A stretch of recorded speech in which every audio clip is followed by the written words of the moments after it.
and I feel fine. We have followed in their footsteps to get us where we are today.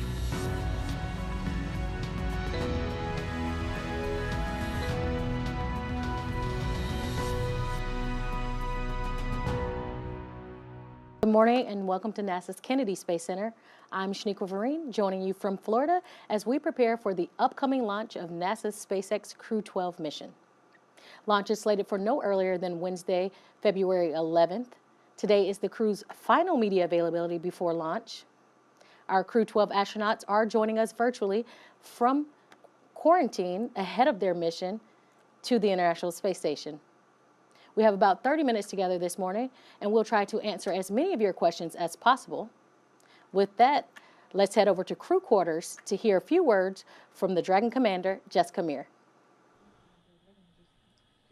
Hello, everybody. Thank you so much, Shaniqua. It's wonderful to be here with you today. As Shaniqua just mentioned, we're here in the crew quarters facility in Florida. We arrived a couple of days ago, and this is really starting to feel like we're about to launch. You know, we've seen the rocket. We've been spending time out on the beach with our families. We've been, thinking about all the things, last-minute things that we need to take care of. So it's getting very, very real.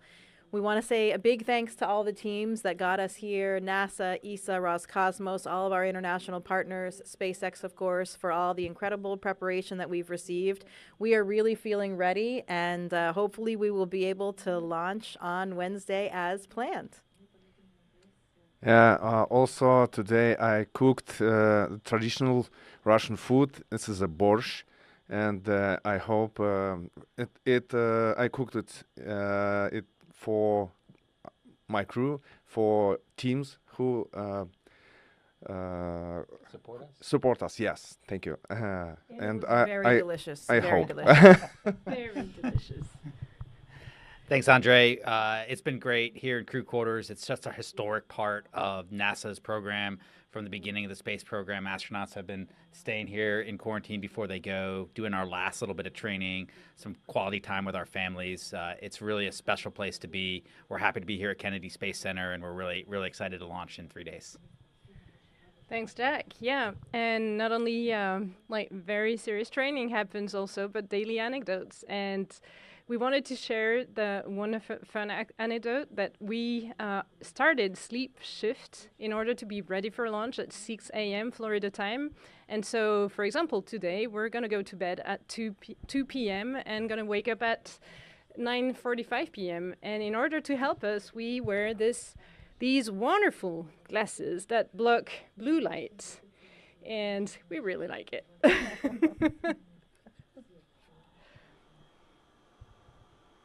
All right, Shaniqua, back to you, and we're ready to take any questions.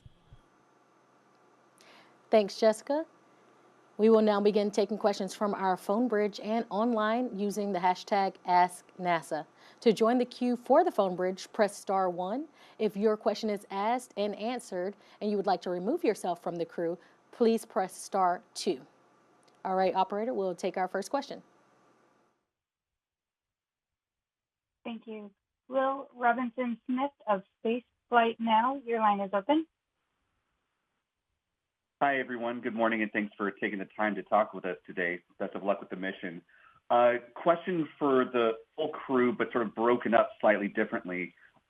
Jessica, if you could talk a little bit about your marine biology experience, and especially your work in the Arctic, and how that helped inform your time as an astronaut. And then to the rest of the crew, you all have armed services backgrounds. If you could speak to how your military service helps you in your daily or your mindset as astronauts and cosmonauts, that'd be great. Thank you. Yeah, absolutely. As you mentioned, I did work as a scientist in my previous career, and I was studying the physiology of animals in extreme environments. So that research brought me to places like the Antarctic, and I was fortunate enough to go down there 5 times for research expeditions and later for a diving expedition as well. And I think it does actually play in really nicely with our current job, with some of the similarities that these guys have from their military deployments and that kind of thing. And I think that came through, in my astronaut interview as well. The things that I would point out are working in an isolated, harsh environment. So I was working in a remote field camp in the Antarctic with a very small team of people living in a confined situation with in a harsh climate. So those kinds of experiences really help prepare us for the confined locations like the International Space Station, and help teach us really valuable lessons about teamwork and cooperation, and what it's like to really spend that much time together with a small group of people. I think there are a lot of other parallels as well. When we're down in the Antarctic, we don't bring a ton of other specialists. We just had our small core team that was doing science. For my research, we were studying the diving physiology of emperor penguins. So in addition to doing the science, we also had to spend some days just shoveling snow or fixing a broken down snowmobile and that kind of thing. And that brings out these sort of operational fix-it type skills that are also really important to our daily routine on the space station, since, of course, we can't call an electrician or a plumber to fix the toilet or change a light bulb. Thanks, Jessica. I think the question hits it on the head in the sense that we have all different backgrounds, and that's what makes the crew a success. Throughout the 25 years we'd have humans in orbit on the International Space Station, and throughout of our respective space agencies, we all have a different background, and we bring something different to the adventure and to the mission, and that helps us succeed as a crew. For me, as an aviator, it helped me grow my mustache right now. It's a really key part of my background. Pretty impressive, right? But also, when I grew up as a naval aviator, everyone around me challenged me to be the best version of myself and be as capable and work as hard as I possibly could to meet the high standard that is present in that community. And I try to bring that here to my experience at NASA. And I'll kick it over to Sophie. Yeah, thank you, Jack. And Jessica, yeah, I could only agree with what you said. I would add as well that the background that Jack and I and Andrey had in the military taught us how to deal with complex operation in the face of uncertainty.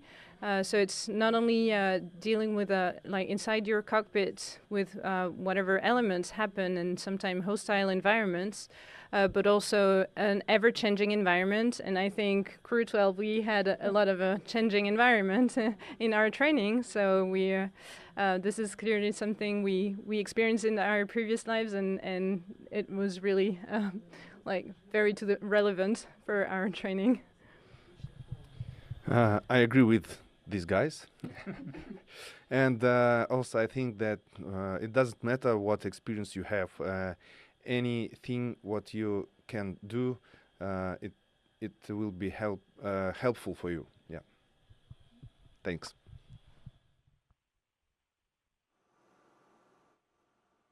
All right, operator, we are ready for our next question. Manuel Mezanti of Exposición Especial, your line is open. Thank you so much. Manuel Masanti with Exploración Espacial. Great to see you, the four of you, ready for lunch. I have a question for Sophie. Sophie, I know that you're bringing with you a new exercising machine to the space station, E4D, and I saw some photos of you practicing with it, getting used to it. I wonder if you're going to ask different crewmates to test the machine in orbit. And what is it that you're expecting out of this machine? Do you think it's going to improve the current exercising machine on the space station? And what are you and ESA expecting out of this machine in the near future? Thank you. Yeah, thank you for this question. Actually, all of us will be training on this machine, and we're all very excited. It's a partnership between ESA, the European Space Agency, and NASA. It's a great opportunity for everyone and all of the teams to test the concept of a machine that is thought to be later installed on board the Gateway, the station around the moon. And we have many hopes that this machine we tested it on the ground. It's incredible. It brings a lot more exercise variety than the current exercise machine has. And so we are very happy to test this all. It's going to be interesting to see also, because although we're very confident with the ground testing, now testing this in microgravity might bring us different analysis, and maybe we'll have to tweak some of the exercises. Just to give you some examples of new exercises that were not possible before with the current ARED machine, this machine will give us the opportunity to do all of the pulling movements. With the previous one, it was mainly about pushing, so pushing away from your body. This one has a rope built in, and so we can pull towards our body. So it's really more, a big picture will hit all of the muscle groups, and so it will help for better health, and we hope better, sustainable muscle when we come back to Earth. All right, operator, next question, please. Bill Harwood of CBS News, your line is open. Thank you. I guess this is for Jessica. I mean, you guys obviously didn't get a direct handover with Crew12 aboard the station, but I assume you've talked to them on the ground, wondering if they gave you any hints, any advice.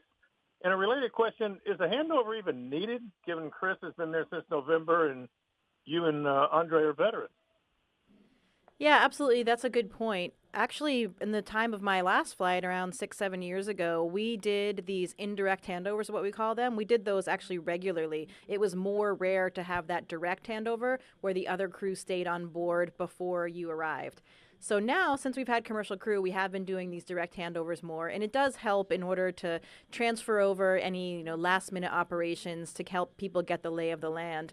But there is nothing magic in it. It also, during that direct handover, it actually is quite crowded on the space station as well. So sometimes it's hard to, it can make life a little bit more difficult. So we don't anticipate any problems.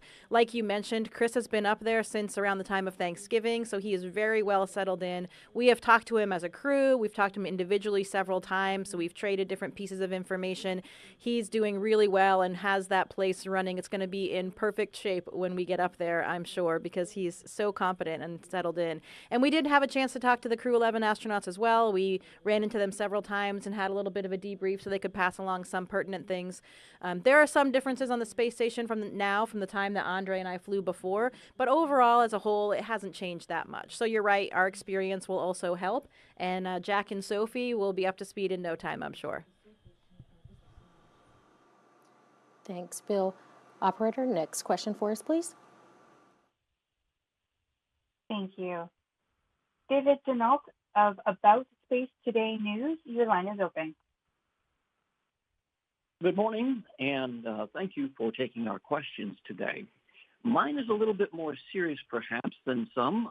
You had two people doing numerous interviews on networks and local television stations. One is a retired senior engineer from NASA, and the other is a former shuttle pilot. And they've been going around saying that the heat shield is old technology. They rated it as an F. How does that make you feel? And I want to direct that to Jessica. Go ahead. Well, that is specific to the Artemis mission. We are flying on a SpaceX Dragon capsule, so totally different heat shield than the one that you were talking about. But in regard to the Artemis mission, we have thousands of engineers here that have reviewed all of those data and that are trying to make sure that we are in a good posture. So we have reviewed those data. We do believe that the profile that the Artemis astronauts will be flying is a safe one, and we will leave it to that team to sort out. Thanks, Jessica. Operator, next question. Jonathan Sear of Fox News. Morning. Thank you so much for taking the time to speak with us. I'm wondering if each of you could describe a personal item that you're bringing along with you to space. Sure. We all get to bring different personal items with us to space to share with all our friends and families. And that's pretty meaningful to a lot of us, right? We have a lot of people in our lives that have helped us along the way. And it's hard to really express how thankful we are to everyone that has helped us get to where we are in life. And one of the ways we can do that maybe is sharing something that we've flown as a personal gift afterwards. And that feels pretty powerful. And I know I'm pretty excited to do that when I get back. Andrey? Yeah, I think it's the same like you. It's different photos, different small things, and for give for my friends. Yeah, same. Yeah, I have some mementos from different institutions, organizations, universities that I've attended before. We won't give any spoiler alerts. We'll save some of that. But one thing I will tell you, I do have a small stuffed rabbit that belongs to my 3-year-old daughter. And she actually has 2 of these because one was given as a gift. So one will stay down here with her and one will be there with us having adventures all the time. So we'll keep sending those photos back and forth to my family.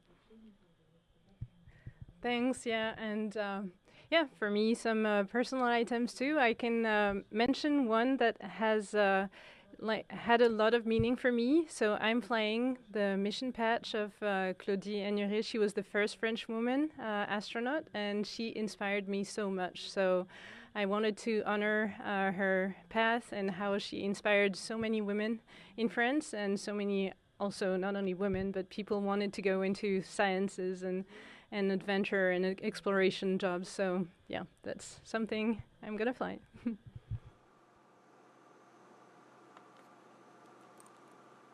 Next question, please.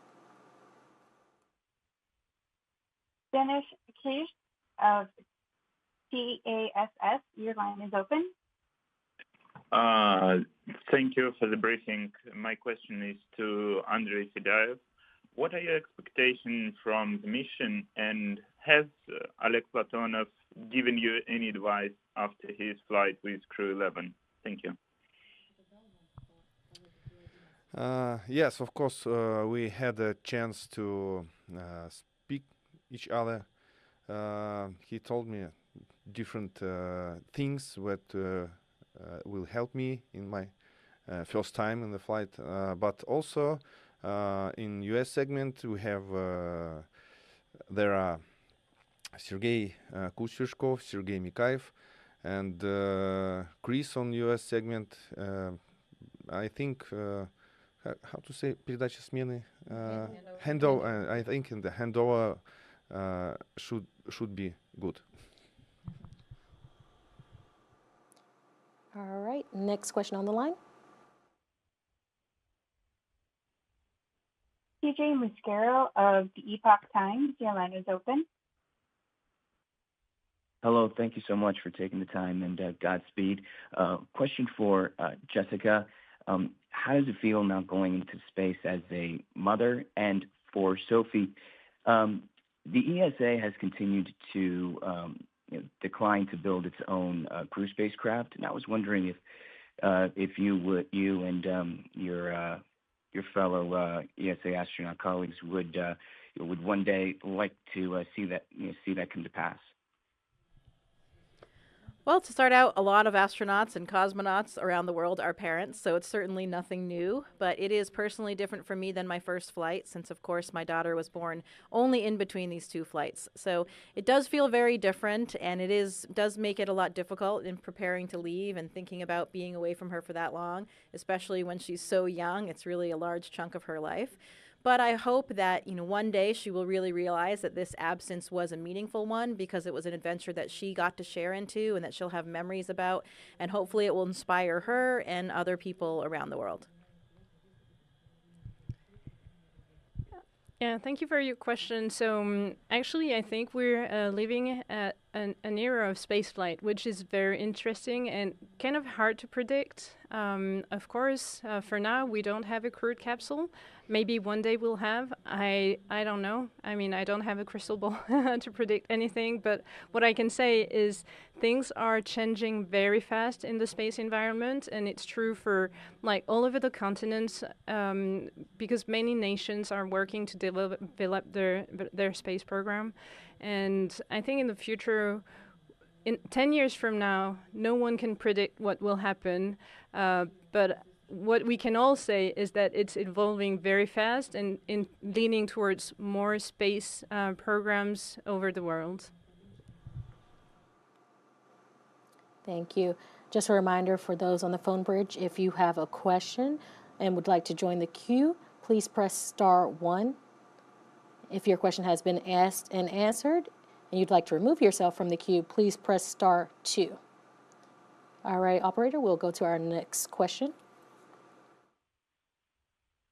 Will Robinson-Smith of Spaceflight Now, your line is open. Hi, thanks for allowing another go-around with questions. Question for the full crew again, but split up into two parts. For the veterans, Jessica and Andrey, given that station only has about a half a decade left, this may be the final time that you get to visit. So are there things that you weren't able to do during your first flight that you're hoping to do this go-around, or something that you never got a chance to do? And then to Jack and Sophie, since you're able to visit station for the first time now, has there been anything that your colleagues in NASA and ESA respectively have told you that you really should make a point to do while you have this time on station? Thank you. Well, I was extremely fortunate on my first flight, and I got to do pretty much everything: spacewalks, robotic arm captures, so many different types of scientific experiments. So there aren't very many things I didn't do, but the one thing, I think, because we were so busy, there was a goal that I had of spending an entire orbit, so a whole 90 minutes in the cupola, and being around in that one spot looking down all the way around the Earth. I actually never had time. I had this agenda. I really wanted to do it, and I never found a chance to do it. So that's definitely high up on my list. As you know, the ISS was planned to use, I think, 2024. Yeah, but yeah, but now we have 2026. Yeah, who knows? Maybe we will fly on station a little bit more than 5 years. But of course, last flight I didn't have a chance to make a EVA. But in this flight too, in this case, I hope what I said. Thank you. I think the best piece of advice I've gotten about stuff to do up on station is just to slow down and smile and enjoy it. And we can get really caught up in all the important science and all the important technical work that we're doing up there. But it's a great privilege that we get to experience weightlessness and the beauty of the Earth from an orbit. And it's all based on the thousands and tens of thousands of people around the world through all our international partnerships and all the work that we've kept humans in orbit for 25 years. And just slow down, smile, and enjoy being a part of that history. So I'm looking forward to that. And I know something Jessica didn't get to do on her last mission that she's going to enjoy this time is hang out with the four of us and have a great time together. Very true, very true. Yeah, I can only concur with what was said before, and it's very interesting. I received this morning an email from a European astronaut who flew in the early 2020s, and he said, Sophie, your schedule will be especially busy for your increment, but don't forget one thing: you have to go put your eyes in the cupola to see the Earth at least once a day. Because it's very easy. The schedule is sometimes crazy. It's timed at every 5 minutes. We have it's very detailed and it's a lot. And so he said force yourself to go see from the cupola once a day.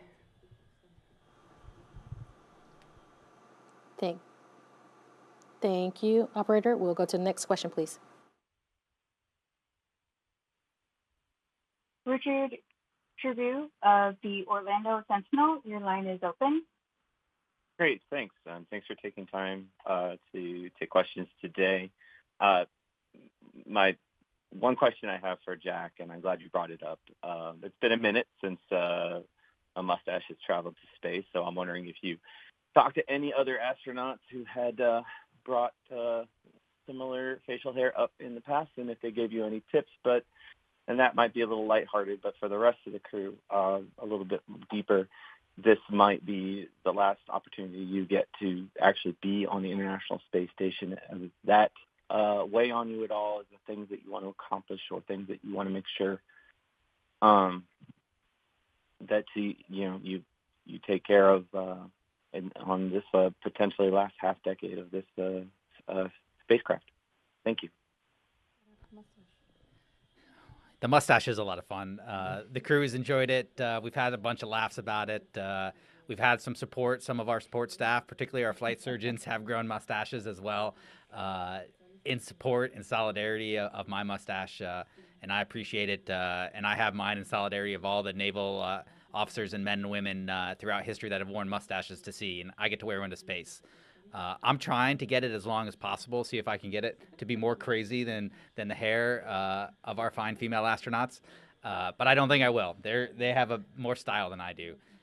So I'm looking forward to seeing what it does up there, how crazy it gets.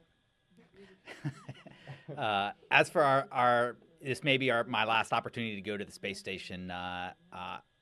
I'm more excited about being part of the group of part of a group of people that passes it on from group to group to group. Maybe I'll get to go again, maybe not. Maybe I'll do something else or not. I don't know the future, like Sophie said earlier. But we know right now we're part of something special, and that's part of NASA and part of ESA and part of Roscosmos and part of humanity. And it's really powerful to be part of something like that. So whether I get to go again or not, I got to be a part of this for this moment with me and my family and our families. And we feel really blessed and honored to have that opportunity. Yeah, I think for me, for the focus on what could be my final mission on the space station is really the mentoring aspect. This is the first time that I've been a commander of a crew, and that to me has been the most rewarding part, is being here. It's nice with Andrey and I both having experience and then having two rookies. That part has been so fulfilling for me, and I hope that with this mission, I will be able to have a very positive impact on them, on their experience on the space station, and on all of their careers. Yeah, and I think one thing that we can say for sure in our crew is come what may. I mean, we've been trained for whatever happens, and yeah, we're all very happy to go to the International Space Station as a very good symbol of what humanity can achieve when nations work together. It's been 25 years of continuous presence. So we received a legacy from people who built this, flown this, and operated this, and we just want to be, one passing relay to the future generations, whatever happens in the future. So come what may.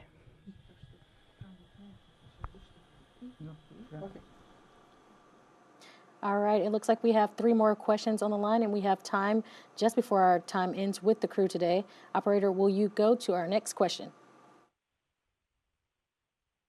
Jonathan Gier of Fox News, your line is open. Thanks so much for the second question. I know this is for whoever would like to take it. I know you're launching a bit earlier than originally planned before Crew 11's early departure. You've already mentioned that the handover took place on the ground instead of in space, but I wonder if there are other ways that your preparations or training were affected, if you could describe that. Yeah, our schedule changed actually several times throughout our mission. We have had a very dynamic flight schedule in recent years. So we actually moved forward by 5 weeks. Previously, our flight was supposed to not launch until the end of March, so we already had that acceleration. So another 4 days wasn't that big of a deal. We had already adjusted our training templates to account for that, and all of the teams on the ground had to do a lot of work to figure out what was essential, what could be cut, and that kind of thing. It was a little bit more hectic for us than it normally would have been, but we fit everything in that we needed to. And then we also have a lot of other things in place to prepare for situations like this. Some of the previous crews that have had extra time on orbit, for example, they recorded different videos of how to do different things, of where things are located, so that you can, if you have a situation like this where you don't have a handover, we have the material we need from a crew actually in space doing it. So we have a lot of materials like that, and of course the incredible ground support that we have in the Mission Control Center. They are there all the time whenever we're working, so it's not as if we have to operate completely autonomously or anything on the space station. They're always there to help us out through any activity. Dad? Next question, please.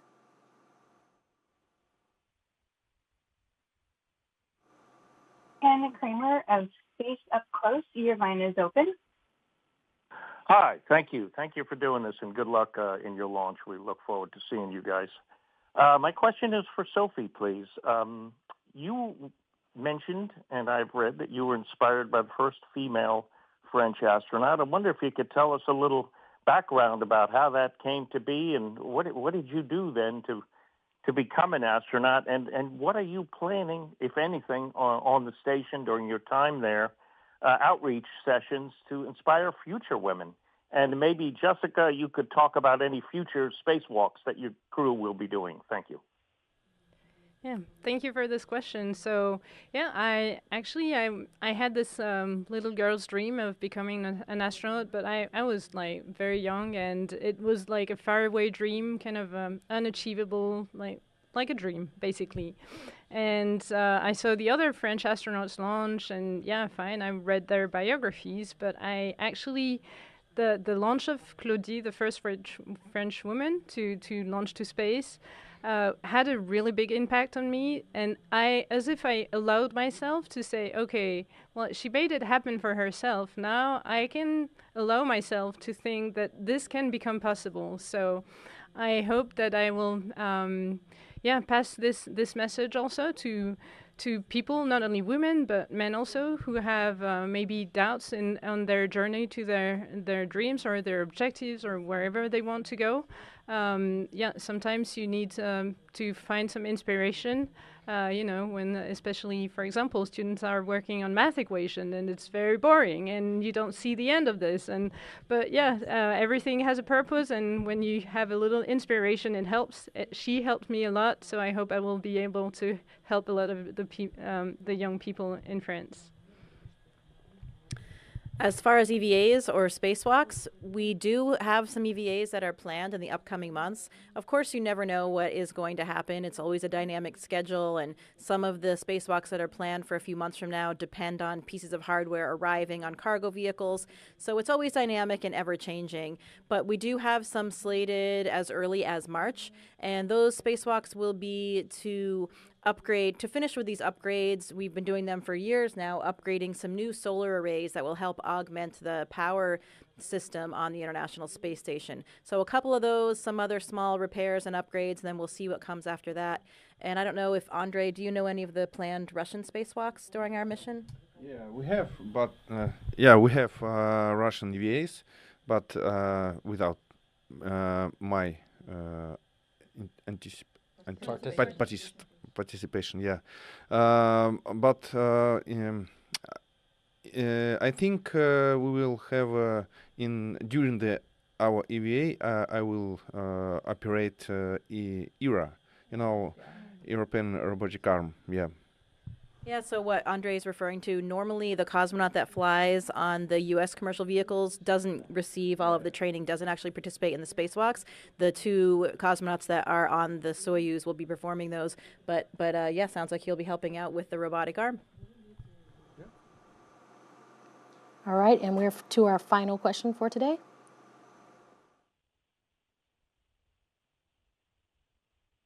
Thank you. Manuel Mazzanti of Exploration Espacial, your line is open. Thank you so much, Manuel Mazzanti, Exploration Espacial. Thank you for giving me the chance for a second question. This one is for Jessica. I know that you're going to be performing or doing this very interesting activity, which is manual piloting, these landing simulations before, during, and after missions. And I understand that astronauts in a long duration and short duration missions are going to be involved in the future. Is this a NASA astronauts activity only, or is the agency open to other agencies doing this exercise like ESA and ESA and JAXA? Thank you. It is open to all of the what we call the USOS, the U.S. operating segment. So to ESA, JAXA, and the CSA, all astronauts that are flying during those expeditions. I don't think we have any partnership for that one with Roscosmos. But Sophie and I will both be doing that experiment, the manual piloting. And we have already both done a lot of sessions on the ground where we are in a special simulator that was built just for the experiment at the NASA Johnson Space Center.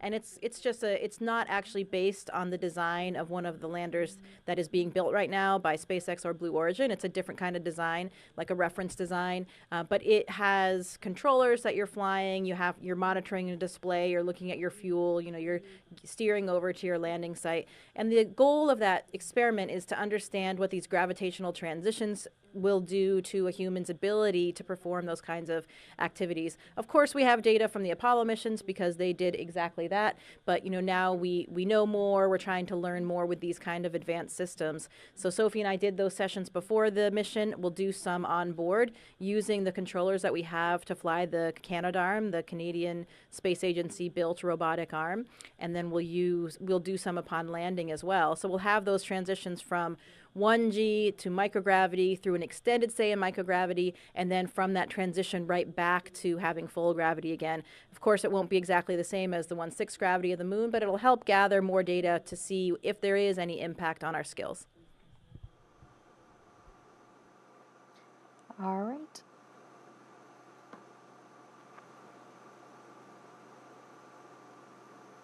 All right, and thank you so much for joining us today. If you would like to learn more about Crew12 and their mission, please follow along on www.nasa.gov/commercial crew. Godspeed, Crew12.